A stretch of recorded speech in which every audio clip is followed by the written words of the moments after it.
إنا إلى أنفسنا طرفة عين.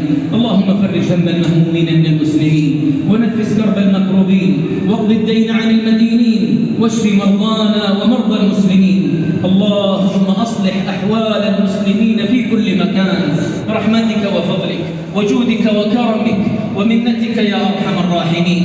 اللهم من أراد بلادنا وأمننا بسوء فاشغله بنفسه واجعل كيده في نحره واجعل دائرة السوء عليه يا قوي يا عزيز يا ذا الجلال والإكرام.